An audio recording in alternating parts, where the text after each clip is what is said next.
First year میں letter میں 3+5 کی ڈسٹریبیوشن ہے، تو رپورٹ کی بھی 3+5 کی ڈسٹریبیوشن ہے کہ جو فارمیٹ ہے رپورٹ کا، اگرچہ کوئی فکس فارمیٹ نہیں ہے، وہ بھی ہم فارمیٹنگ میں جب فارمیٹ کی بات کریں گے رپورٹ کی اس میں ڈسکس کریں گے، تو اس کے 3 مارکس ہیں، اور باقی جو کنٹینٹس ہیں رپورٹ کی جو باڈی وغیرہ ہے اس کے 5 مارکس ہیں. ٹھیک ہے، تو ایسے کے اندر بھی اور شارٹ کوشچن جو بک کے اوپر بنتے ہیں ان کے اندر بھی وہ جو ڈویژن ہے مارکس کی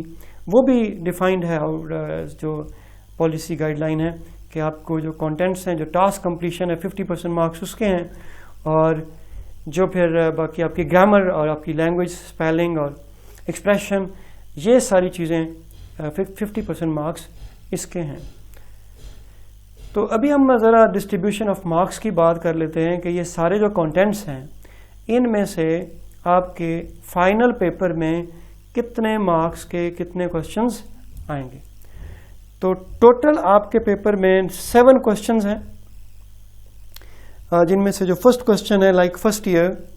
یہ 20 مارکس کا M C Qs based objective question paper ہے، جو آپ کو فرسٹ سالو کر کے اور آپ جو سیپریٹ شیٹ پہ سالو کر کے ببلز فل کر کے آپ واپس کرتے ہو ایگزامنر کو. اب اس کے اندر جو مارکس کی ڈسٹریبیوشن ہے 20 مارکس تو ٹوٹل ہیں، اس کے اندر جو مارکس کی ڈسٹریبیوشن ہے وہ 10+10 یعنی 10 کوشچنز ہیں وہ ٹیکسٹ پر بیسڈ کرتے ہیں اور 10 گرامر سے کرتے ہیں. جو گرامر کے اوپر ٹاپک ہم نے ڈسکس کیے، phrases, classes, kind of sentences, types of sentences, complement, object, indirect object وغیرہ وغیرہ، ان سب کے اوپر. ٹھیک ہے، اور 10 ٹیکسٹ میں سے ہیں، اور ٹیکسٹ والوں کے بھی آگے ڈویژن کی گئی ہے کہ لیسنز کے اندر سے 6 ٹیسٹ آئٹمز بنائے جائیں گے، یعنی پوئمز کے علاوہ جو لیسنز ہیں جو پروز آئٹمز ہیں ان میں سے پھر پوئم کے اوپر ایک آبجیکٹیو کوشچن آئے گا جو پوئمز شامل ہیں سلیبس کے اندر. جیسے میں نے آپ کو بتایا ہر یونٹ میں یونٹ 7 کو چھوڑ کے باقی 6 یونٹس میں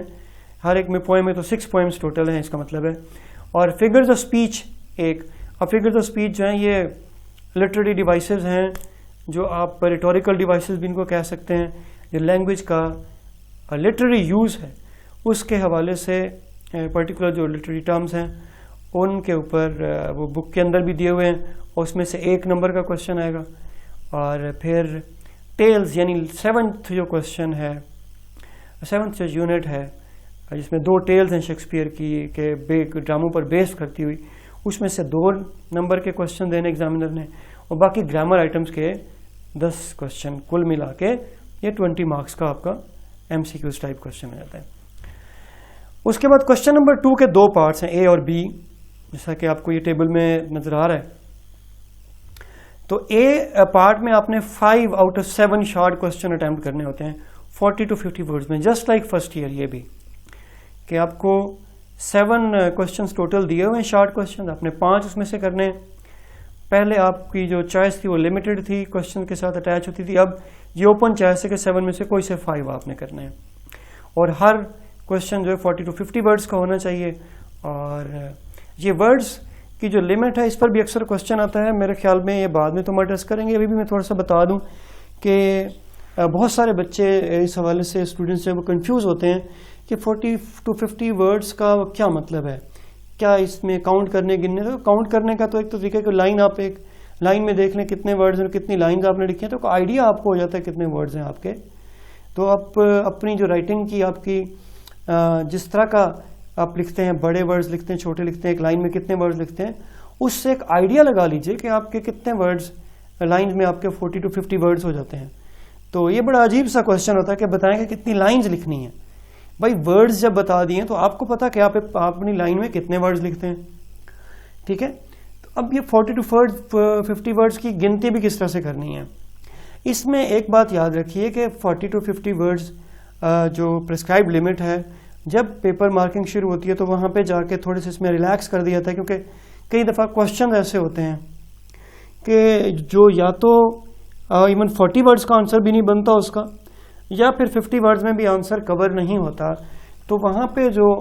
الاؤڈ رینج ہوتی ہے وہ 30 to 70 ورڈز کی رکھی جاتی ہے، اور وہ بھی ایک ایسٹیمیٹڈ رینج ہوتی ہے، یعنی بہت بڑا آپ کا آنسر نہ ہو جائے، یعنی 70-80 ورڈز سے بھی ایکسیڈ نہ کر جائے کہیں،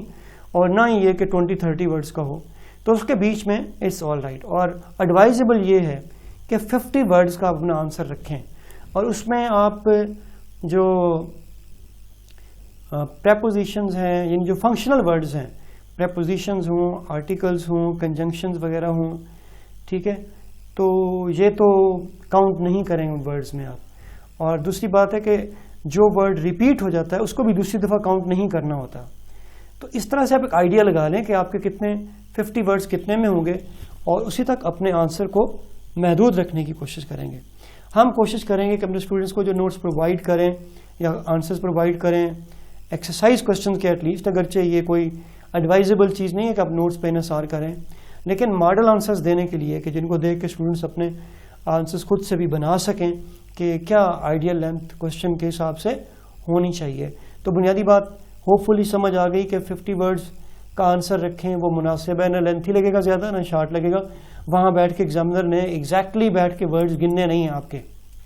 ٹھیک ہے، ایک اندازہ ہی لگانا ہے کہ اچھا کتنا اوور لینتھ تو نہیں جا رہا یا بہت شارٹ تو اس نے نہیں لکھ دیا. تو 50 ورڈز کا اگر آپ لکھیں گے تو ایوریج ایگزامنر کے لیے دیٹ ول بی اوکے. باقی آپ کا آنسر ہونا بہت اچھا چاہیے، دیٹس اندر تھنگ.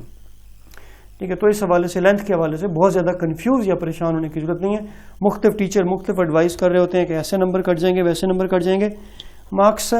لینتھ کی وجہ سے، اوور لینتھ کی وجہ سے، شارٹ تو ہوگا تو ظاہر آنسر پورا ہی نہیں ہوگا، اوور لینتھ کی وجہ سے بہت کم ایسا ہوتا ہے کہ مارکس کٹیں.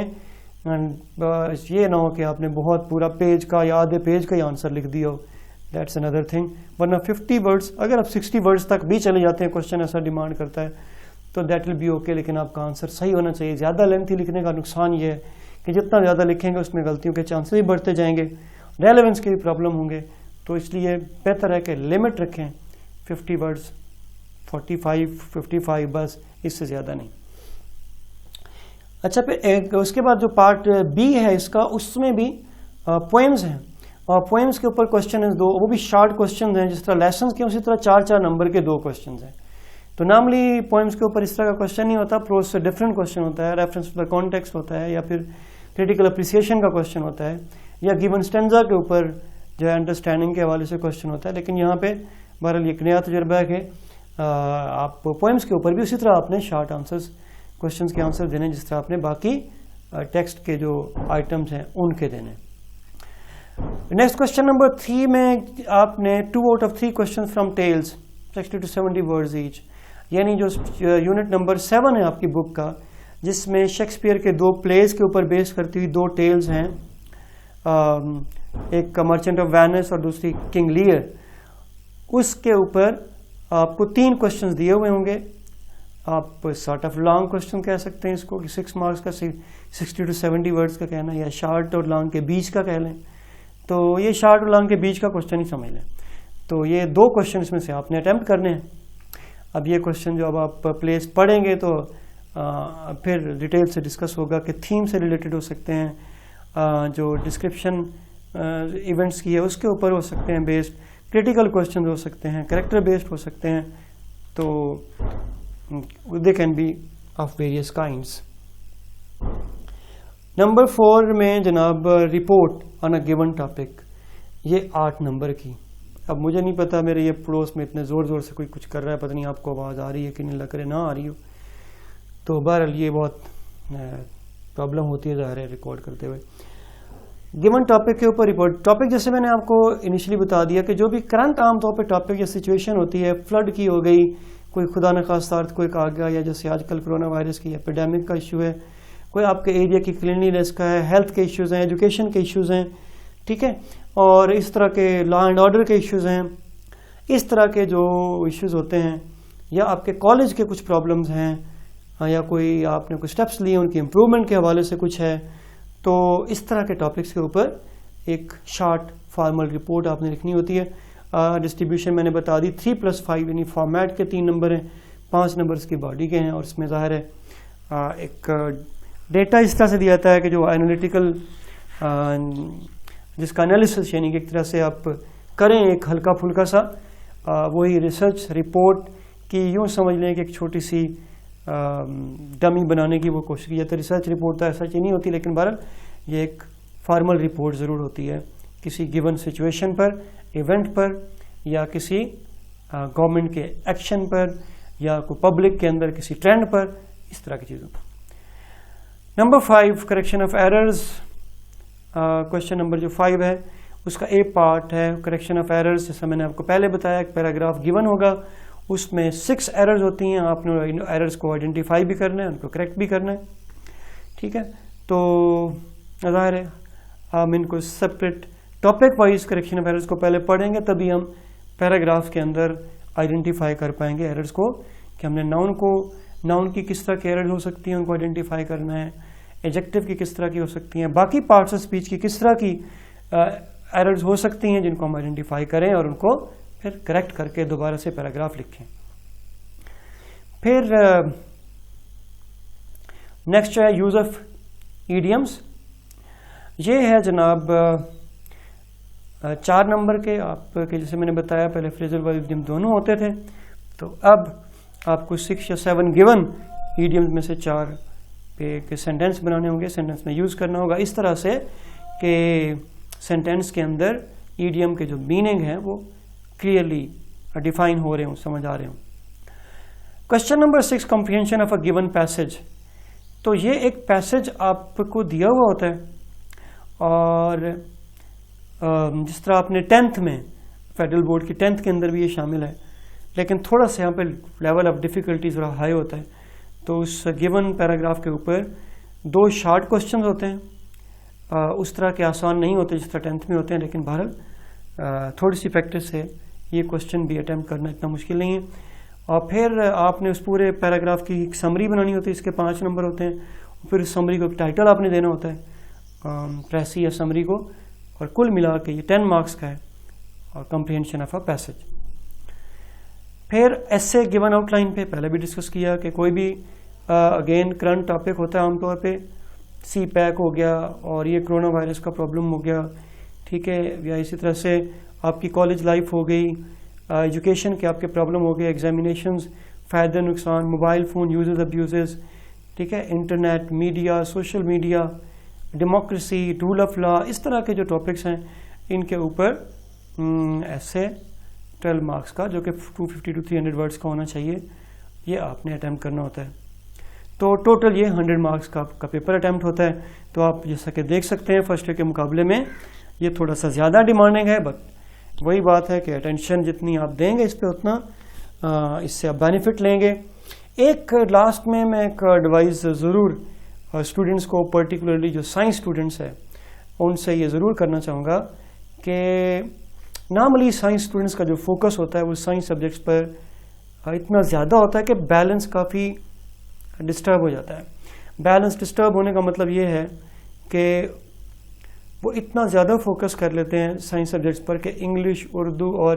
باقی جو پاک اسٹڈیز یا اسلامک اسٹڈیز ہیں ان سبجیکٹس کو بالکل اگنور کرتے ہیں, اور اس کو لاسٹ کے لیے اٹھا رکھتے ہیں, خیر یہ تو ہو جائے گا, خیر یہ تو ہو جائے گا. لیکن یہ خیر یہ تو ہو جائے گا یہ شروع سے ہی کیونکہ ہوتی آ رہی ہوتی ہے, تو اس لیے, اور انگلش اردو کیونکہ اسکلز ہیں لینگویجز, تو یہ آبزرو کیا ہے بڑے وسیع پیمانے پہ میں کہوں گا کہ اسٹوڈنٹس جو اچھے مارکس بھی لے کے آئے ہوتے ہیں لینگویج کے اندر وہ بیسیکلی ویک ہوتے ہیں, اور انگلش کی ایسی کمزوریاں ان کے اندر ہوتی ہیں جو انٹر کے لیول پر بالکل ایکسپیکٹ ہی نہیں کی ہوتی ہیں. یعنی سلیبس کی فارمیشن ہی ایسی نہیں ہے کہ ان ویکنیسز والا بندہ جو ہے اس کے لیے سلیبس ڈیزائن کیا گیا ہو. تو اس کے لیے ایکسٹرا ٹائم دیں, اس کو ایکسٹرا ریڈنگ کریں, اور اس سلیبس کو to the letter and spirit آپ اس کو کریں, اور ٹیچر سے گائیڈ لائنز لیں.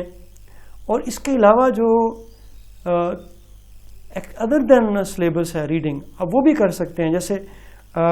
فیڈرل بورڈ کے جو پچھلا سلیبس تھا اس میں جو بکس تھیں, بک 1, بک 2, بک 3, بک 4, 4 بکس تھیں, وہ پڑھیں, وہ بہت انٹرسٹنگ ہیں. اس کے جو سٹوریز ہیں اور اس کے اندر جو باقی چیزیں ہیں, ناول ہے گڈ بائی مسٹر چپس, اور پوئمز ہیں, all of them are good. تو وہ آپ کے لیے بہت ہیلپ فل ہو سکتا ہے, اس کو پڑھیں. آپ کی ریڈنگ سے جو ہے آپ کی جو فیملیئرائزیشن ہوتی ہے سینٹینس کے ساتھ, لینگویج کے سینٹینس کے ساتھ, تو وہ بڑھتی ہے. اور رولز کو سیکھے بغیر بھی آپ ایک نیچرل وے میں آپ لینگویج میں آپ کا فلو بن جاتا ہے, اس میں غلطیاں کم ہوتی ہیں, انکانشیسلی کم ہوتی ہیں مسٹیکس. ادروائز کیا ہوتا ہے کہ آپ ٹرانسلیٹ کر رہے ہوتے ہیں فرام اردو ٹو انگلش, اور دیر آر many ایریاز جہاں پہ اردو اور ہے اور چیز ہے اور انگلش بالکل ڈفرینٹ ہے، اور وہاں پہ بڑی آکورڈ سچویشن بن جاتی ہے. پھر آپ کے جو ٹینسز اور ٹرانسلیشن وغیرہ ہے اس کو بھی، اس کے حوالے سے بھی اٹس آلویز ایڈوائزیبل، اور میں ہمیشہ اسٹوڈنٹس کو ایڈوائز کرتا ہوں جو آپ کی 9th-10th کی جو گرامر کمپوزیشن کی بک ہے، that is a very good book. اس پہ اندر جو رولز اور ریگولیشن ایکٹیو پیسو کے ہیں، جو ٹرانسلیشن کے ایکسرسائزز ہیں، باقی جو بیسک کانسیپٹس ہیں گرامر کے، ان کو ضرور گو تھرو بھی کریں، اور بک کو ایک ریفرنس بک کی طرح سے رکھیں اپنے پاس، اس کو ضائع نہ کریں. تو گرامر کے لیے تو میں ٹیکسٹ بک تو آپ کو بتا دیا کہ آپ کون سی بک سے استفادہ کریں گے ٹیکسٹ بک کے حوالے سے، لیکن گرامر کے حوالے سے بھی جو آپ کی بک ہے، میں یہاں پہ اس کی پکچر دینا مجھے یاد ہی نہیں، میں پکچر دینی چاہیے تھی اس کی، جو ہائی اسکول انگلش گرامر ہے رینڈ مارٹن کی لکھی ہوئی، تو that is a good book. وہ آپ اس میں یوز کریں، اور بیسک کانسیپٹس میں بہت سارے کلیئر ہیں. باقی اور بھی بک سے ہیلپ لینی پڑتی ہے، اور ٹیچر سے تو گائیڈ آپ نے دینی ہی ہے. تو وہ ایک ریفرنس بک کے طور پر کہ کوئی بھی چیز آپ نے کسی بھی وقت چیک کرنی ہے، آپ اس میں چیک کر سکتے ہو، اور کافی اچھی انفارمیشن ہے اس کے اندر. تو اسی کے ساتھ wishing you all the best کہ سیکنڈ ایئر اللہ کرے آپ کے لیے زیادہ اچھا ثابت ہو، اور آپ نارمل طریقے سے سیکنڈ ایئر کا ایگزام دے بھی سکیں، اور یہ جو لاس آپ کی طرف سے ہوا ہے فرسٹ ایئر کا ایگزام نہ دے سکنے کی وجہ سے، سیکنڈ ایئر میں آ کے آپ کا یہ جو لاس کا ایک خطرہ ہے وہ دور ہو جائے، اور سیکنڈ ایئر میں آپ بہتر پرفارم کریں، اور فرسٹ ایئر سے کے مقابلے میں اچھے مارکس بھی لیں، اور آگے کسی اچھی یونیورسٹی کے لیے آپ کوالیفائی بھی کر سکیں. اس کے لیے ضروری ہے، میں نے کہا جہاں باقی سبجیکٹ جس سبجیکٹ کی بیس پہ آپ کا ایڈمیشن ہوتا ہے، اس کے ساتھ انگلش تو کی جو پروفیشنسی آپ کی وہ تقریباً ہر جگہ ڈسائسو فیکٹر بن جاتی ہے، چاہے آپ کے یونیورسٹی ایڈمیشنز ہیں، یا چاہے آپ کے جو جاب اب کے لیے آپ کو اپلائی کرتے ہیں، آپ وہاں پہ آپ کے ٹیسٹ انٹرویوز وغیرہ ہوتے ہیں. تو English is going to be decisive. تو you also have to take a decision about focusing on English at least as intensely as you are focusing on other subjects, science subjects for example. So all the best.